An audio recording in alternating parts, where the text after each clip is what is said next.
Well, I had a different question, but it struck me that in the first segment you used the term woke, and you said that woke is what was sort of ruining everything. And I know that you're... No, I didn't say ruining everything. I said that's why Trump could get reelected. That's why Trump could get reelected. Yeah. So the term woke has been, in my view, co-opted by the right and weaponized and bastardized. And so I was surprised to hear you use the term, because historically, as you know, because I think you're quite brilliant, that woke is a word used by the Black community to note that we must be aware of social injustices. But words and migrate. So why is that a bad thing? It's not a bad thing, and originally that was absolutely a great thing. Alert to injustice, who's not for that? But words do migrate. Now, I'll use any term you want, because maybe that is a word that's triggering, and so let's not use that word. I don't know, want to call it the super far left? But don't tell me the left or maybe the super far right. Well, he's talking about the left. Well, then okay. She thought she had him cornered. Live on The View with cameras rolling and the audience locked in. Sunny Hostin turned to her guest and said, "I was surprised to hear you use the word woke." She wasn't smiling. She was ready to pounce. You could feel the tension. We used to do, well, you did it. I was a guest on what was the homeless show? Comic Relief. Yeah. Remember that? Yeah. You were, great show. Yeah. And homeless was a term that I thought we kind of came up with because people were calling them bums and vagrants and hobos. Yeah, now that's homeless. no. It's unhoused. Well, it's people Unhoused. experiencing Now it's homelessness. But they're experiencing it on the street. Yeah. Okay, the liberal view of that was for compassion's sake. We're the liberals, we're compassion. Let's get these people off the street. Yeah. That's not the view of the, whatever word we're gonna come up with for this. Their view of the homeless is they're an endangered species that needs to be protected in their natural habitat. Living their best life under a bridge. You know, that to me is crazy. That's the kind of things, I haven't changed on that. I still think we should get these people off the street. That's the compassion sake. So I didn't change, they changed, and there's lots of examples of that. This wasn't a friendly debate, it was a showdown. She came in armed with what she thought was the ultimate defense, that woke is a term rooted in the Black community, used to signal awareness of injustice, a badge of compassion. But she made one mistake. She assumed the conversation would stay on the surface. Instead, the guest snapped back, calm but sharp, correcting her immediately. He didn't say woke was ruining everything. He said it's why Donald Trump could win again. That small difference hit like a punch. See, I think we're tribal now, which is not good. And I think there's 4 tribes, basically. There's old school liberals, which I would mostly count myself as, old school conservatives. There's still some of those left. You've changed, though. Wait, what are the other two? Go ahead. Well, what are the other two? Well, that's what that's what I was trying to find out in this book. I don't think I have. And, you know, we were saying in the break, we have to come up with a new word for woke. Let's have a contest, because this is a word that's triggering. But the word woke, he explained, doesn't mean what it used to. It's been twisted. What was once about justice now signals something very different. And Sunny couldn't believe he dared say it.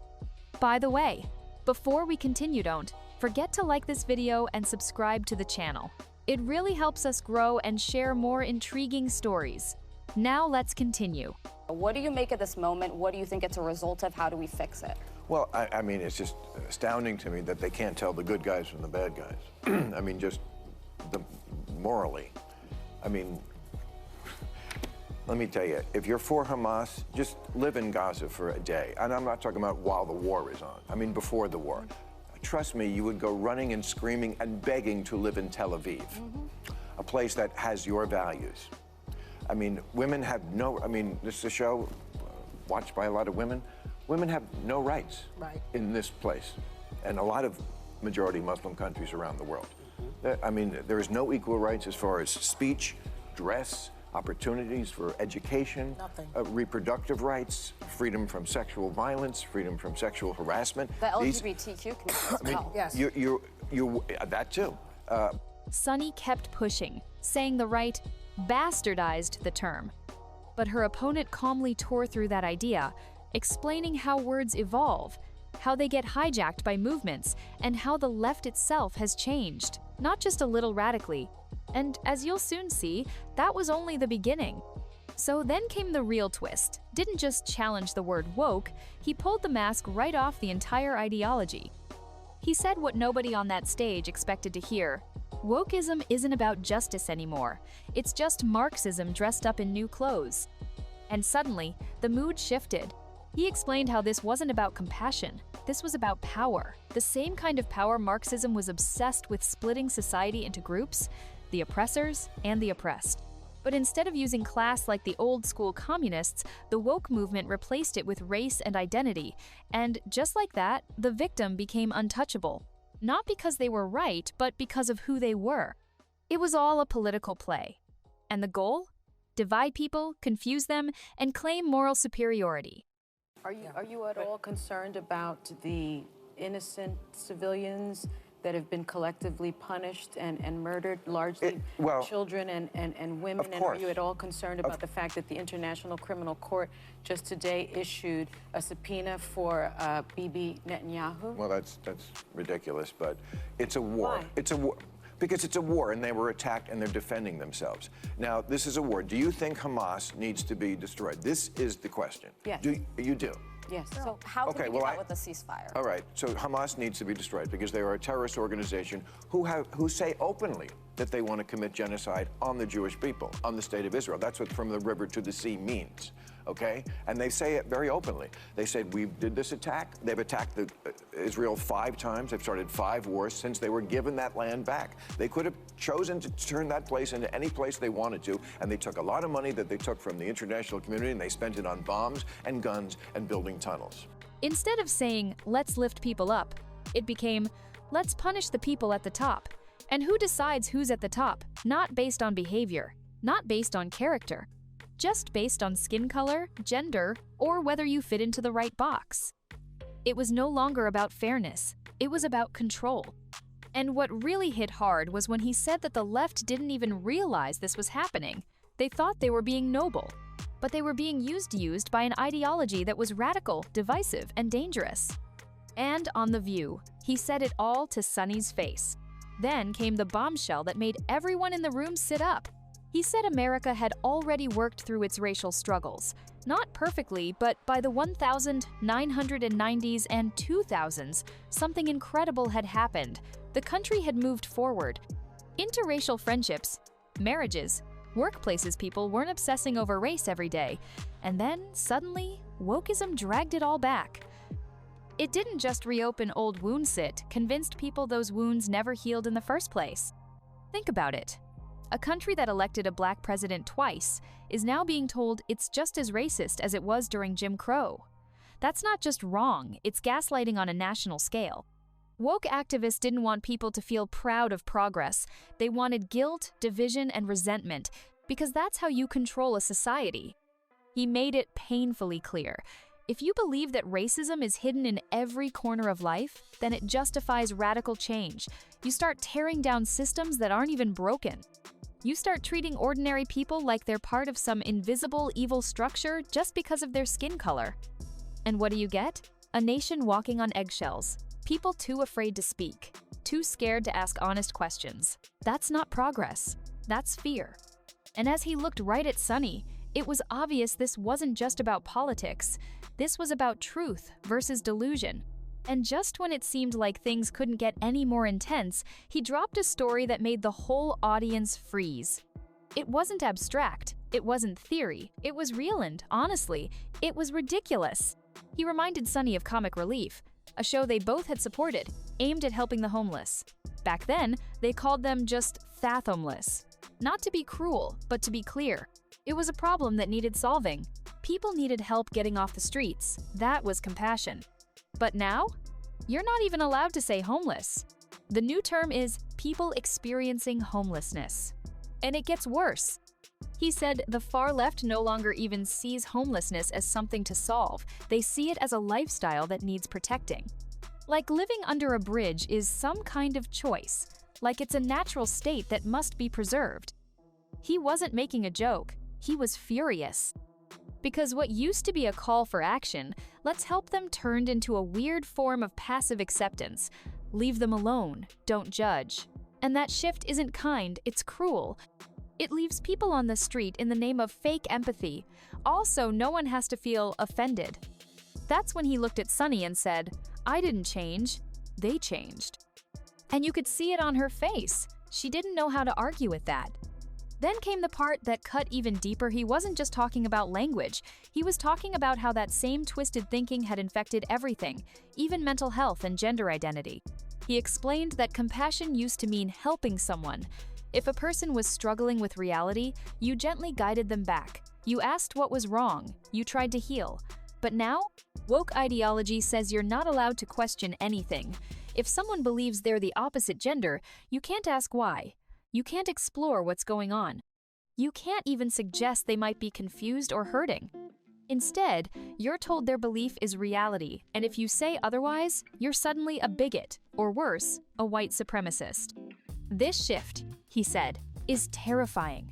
Because when you can't question what's obviously false, like when a man says he's a woman, and you're forced to agree that's not kindness, that's coercion. Wokeism turned suffering into status. If you claim victimhood, you're always right. And once someone is labeled a victim, they can't be challenged. They become untouchable, even if their ideas are dangerous or completely disconnected from reality. He said it clearly wokeism isn't just wrong, it's anti-reality. And as he laid all of this out, you could feel the room get quiet, because whether people agreed or not, deep down, they knew he wasn't lying.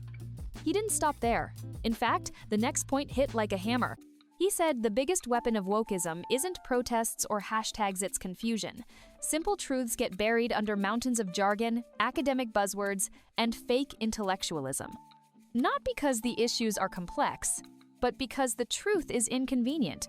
He gave examples that hit hard. We had a black president twice. That fact alone should end the conversation about America being fundamentally racist. Men can't become women. That's biology, not politics. But if you say those things out loud today, you're told you're ignorant, hateful, or just not educated enough. Wokeism doesn't argue with facts, it drowns them in nonsense. And if you don't have a master's degree in gender studies or race theory, you're not allowed to speak. That's how they shut people down. He said it's a scam and elitist trap. Ordinary people are told they're too dumb to understand. But the truth? Most people do understand. They're just scared to say it. That fear is the goal. Because once you're afraid to speak, you start to accept things you know aren't true. You nod along to keep the peace. You stay silent while reality gets rewritten. And that silence is exactly what lets woke ideology spread without resistance. And as he laid that out, Sunny fired back with a smile and said, "Oh, you've changed." But his answer? It stopped her cold. He looked right at her and replied, "No, I didn't change. You did." And then he broke it down in a way no one on that stage could deny. He said we've become tribal, not just divided, but split into 4 ideological camps. On one side, you've got old-school liberals like himself. Then there are old-school conservatives. But the 2 new tribes? They're extremists. The far left and the far right. And the scariest part? The old-school liberals' rational, moderate voices are being shoved out by their own side. He wasn't guessing. He was speaking from experience. He said people like Sunny are the perfect example. They dress their politics in kindness, compassion, and inclusion, but they've led the entire Democratic Party into a fantasy. A place where common sense is offensive, and anyone who disagrees is labeled dangerous. And it's not just name-calling, it's cancellation, isolation, and character assassination.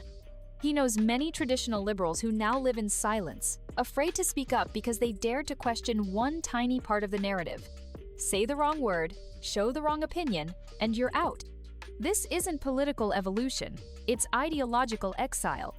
The far left, in their obsession with looking virtuous, abandoned logic, abandoned debate, and abandoned their own people who built the movement in the first place.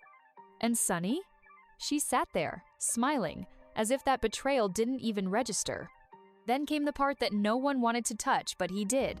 He said this delusional kindness has even infected border policy. The left, in their desperate attempt to appear compassionate, now sees open borders as a moral duty. Not because it makes sense, not because it helps Americans, but because they've convinced themselves that America is evil, white, and owes the world everything. The narrative goes like this: America was built on colonization, oppression, and violence. So now, to fix that sin, we must let in anyone and everyone from the so-called oppressed world. Free housing, free healthcare, Free everything, even if it drains the very system meant to help struggling Americans. And you better not question it. If you do, you're a racist. He went further, calling out one of the most outrageous parts of the ideology, allowing biological men to compete in women's sports, all in the name of inclusion. He said straight up, this isn't progressive. It's insane. Men beating women in sports isn't empowerment, it's a mockery. But the far left defends it, calling anyone who disagrees a bigot. And why? Because at its core, this movement isn't about rights, it's about control. It's about reshaping the world to fit a radical ideology. And the moment someone like Trump stands up and says, enough, they panic. They weaponize the justice system, the media, anything they can to crush him because he's a threat to their new Marxist dream state. Then he dropped the kind of truth bomb that makes people gasp and some get furious. He said this obsession with guilt and victimhood has pushed the woke left so far off course, they now support terrorist groups. Yes, actual terrorists. And he didn't dance around either, named them Hamas. He said, if you think Hamas are the good guys, go live in Gaza for a day. Not during a war before the war. See what happens to women there. See what happens to gay people, to journalists, to anyone who speaks out. No rights, no freedom, no safety. And yet, the same people who preach equality and progressiveness here in the West are defending these groups. Why? Because they've built their worldview around one twisted formula. White equals bad, brown equals good. That's it. That's the whole moral compass. It doesn't matter that Hamas murders civilians, silences women, or hates LGBTQ people. All that gets ignored because they're seen as oppressed.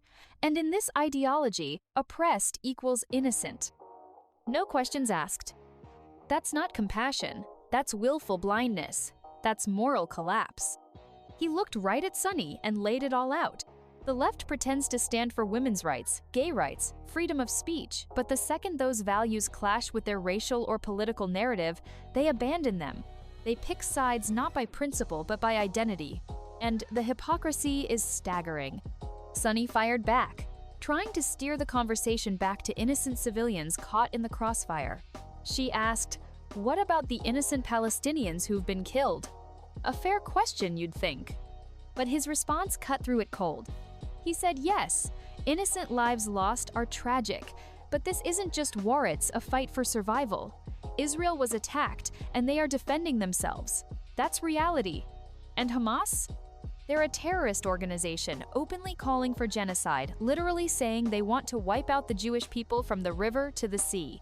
He explained that Hamas could have chosen peace. They got land, international aid, and a chance to build a future. Instead, they funneled billions into bombs, tunnels, and attacks.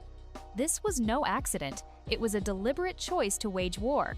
He also reminded everyone how brutal wars have always been. The Allies bombed entire cities in World War II, civilians included. America dropped atomic bombs on Hiroshima and Nagasaki, wiping out thousands instantly. War is ugly, brutal, and messy. But Israel? They've been handcuffed by international pressure, told to fight with one hand tied behind their back. And the woke left? They complain when Israel responds harshly, accusing them of war crimes, while ignoring how terrorists use civilians as shields. This kind of delusional compassion doesn't save lives.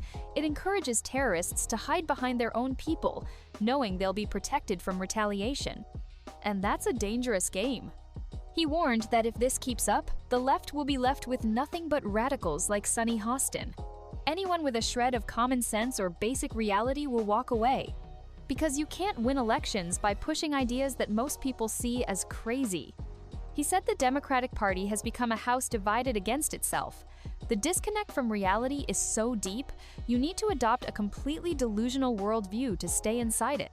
Denying facts, ignoring history, and twisting morality until nothing makes sense anymore. And this isn't just a political debate anymore, it's a crisis, a battle for the soul of a country. People aren't stupid. They see what's happening, but the party keeps doubling down, hoping their base won't notice or won't care, but there aren't enough of the delusional left to win national elections. So what's left? A shrinking party, trapped in its own echo chamber, losing touch with the real world. If you enjoyed this video, don't forget to hit the like button and subscribe to this channel.